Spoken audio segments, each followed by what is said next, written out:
morin pjesë strukturat e larta të shtetit të Serbisë. Dhe gjithashtu pjesëmarrë të strukturave ilegale të Republikës së Serbisë, të cilët veprojnë dhe kanë vepruar në pjesën veriore të Republikës së Serbisë. Duke përfshirë edhe krejon e grupi terrorist Milan Radojić. Të akuzuarit tjerë, ndërta dhe Vladimir Radojević, i cili ka pseudonimin Mano, gjatë takimit kërkojnë armatosjen e fillimit të rezistencës kundër instruktorëve të Republikës së Kosovës, përkatësisht në 4 komuna të pjesës veriore të Mitrovicës veriore, Zvečanit, Leposavićit dhe Zubin Potoku. Nderuar gjykatë, video tjetër, e cila do të prezantohet në këtë shërbim gjyqësor, do të jenë video të nxjerrura nga dronet e konfiskuara nga grupi terrorist, me të cilat do të vërtetohet se ky grup në një kohë të gjatë ka kryer ushtrime fizike, përgatitje fushore, ushtrime taktike, me armë të ndryshme, shpërthime me eksploziv, makina ushtarake në lëvizje në hapësirat e poligonit të ashtuqutur,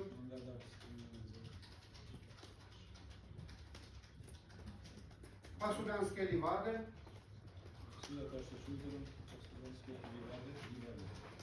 që gjenden në territorin e Republikës së Serbisë, e që nuk ishin penguar fare nga autoritetet sërbe.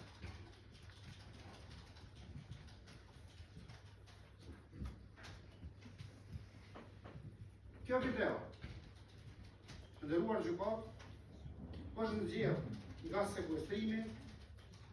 dhe konfiskimi i dronit, i cili është gjetur në vendin e ngjarjes pa ditë ku ka ndodhur edhe sulmi. Përveç kësaj, kjo prokurori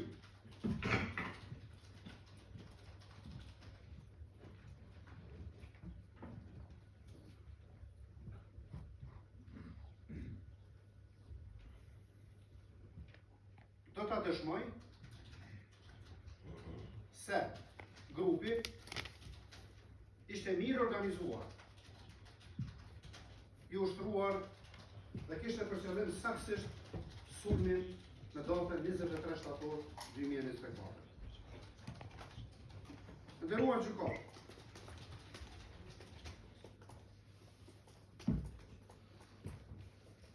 video tjetër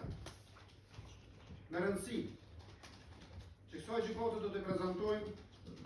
në këtë shërbim gjyqësor, janë videot të nxjerrura nga DVR dhe kamerave në shotin Bojs, në të cilat do të vërtetohet sakt fillimi dhe realizimi i planit për sulm. Nderuar gjykatë, në këtë video siç e shihni, fillimisht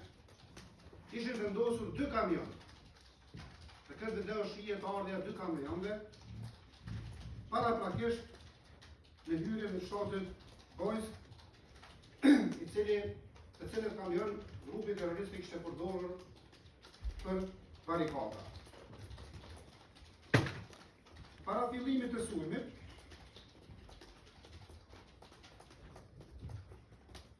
kishte gjithashtu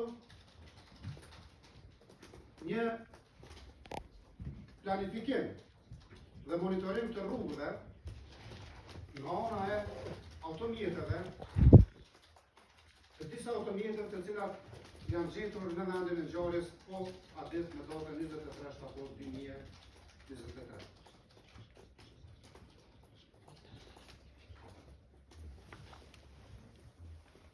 Videot flasin qartë se si grupi ishte kujdesur në detaje rreth vendosjes mënyrës se si do të operonin në këtë zonë.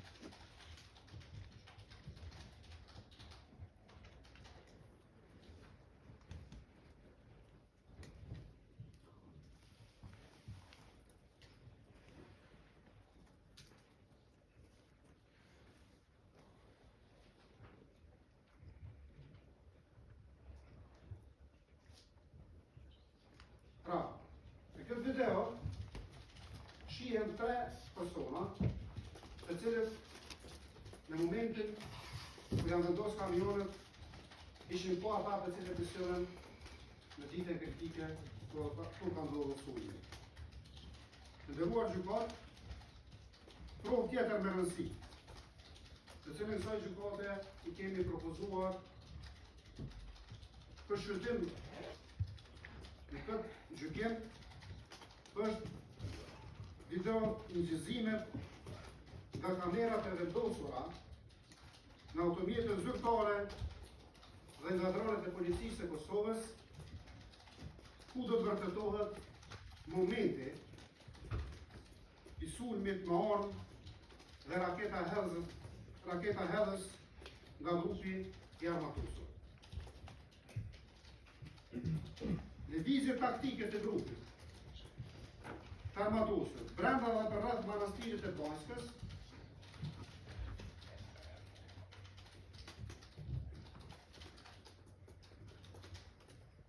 tregojnë qartë se grupi ishte i vendosur në pika të caktuara me armë të gjata, raketa hedhës në uniformat e kamufluara, ushtarake, ku sipas pamjeve të këtyre filmimeve, pozicionimi i automjeteve të këtij grupi ishte vendosur në pozita të përshtatshme për qëllim sulmi. Pra, në këtë video, do të shihni që nga fillimi e deri në fund të momentit kur grupi kishte planifikuar radhatisjen në rastin e ndërhyrjes nga ana e policisë së Kosovës. Nderuar gjykat, kjo video e nxjerr nga droni tregon qartë përbërjen e personave të cilët ishin përfshirë në këtë sulm, ku njërin ndër ta ishte kryesori i grupit, i cili gjendet në Arrati, dhe ajo është në Arratiqës. Gjithashtu, në këtë video, në bazë të kësaj video janë identifikuar disa nga pandemrit, të cilët sot janë edhe pranishëm me të shqyrtim.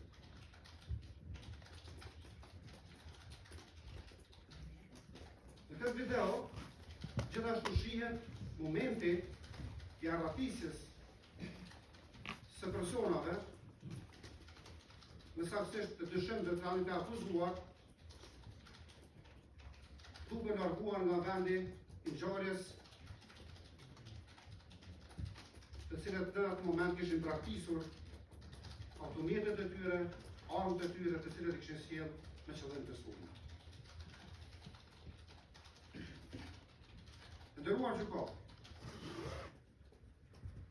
propozimi i kësaj prokurorie për të administruar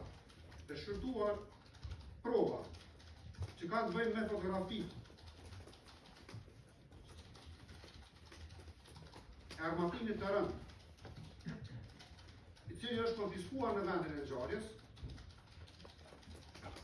në cilin do të vërtetohet se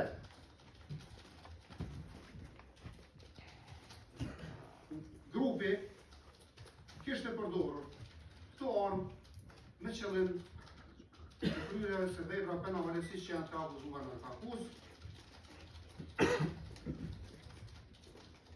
të cilat theksojnë se në datën 24 shtator 2023, në ditën kritike të sulmja të armatosur në fshatin Bojsk, unë kam qenë i pranishëm ato, në vendin e zjarës në cilësitë e prokurorit të rastit, dhe gjatë qëndrimit atje, nderuar gjykat, kam vërejtur nga një nga skenat më të rënda dhe pamjet armatimit më të rënd,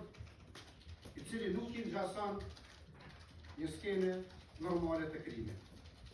Armatimi që ishte shpërndarë në këto zona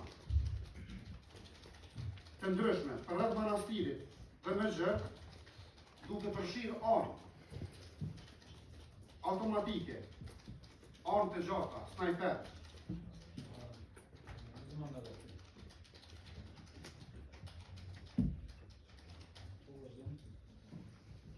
mina, presje, granata, dorë dhe mjetet e tjera shpërthyese të prodhimit serb, ishin fakt dhe të gjitha janë sekuestruar dhe konfiskuar nga ana autoriteteve tona dhe kësaj prokurie me urdhët e kësaj gjykate, të cilat do dokumentohen përmes fotografive, të cilat realisht janë të konfiskuara tani.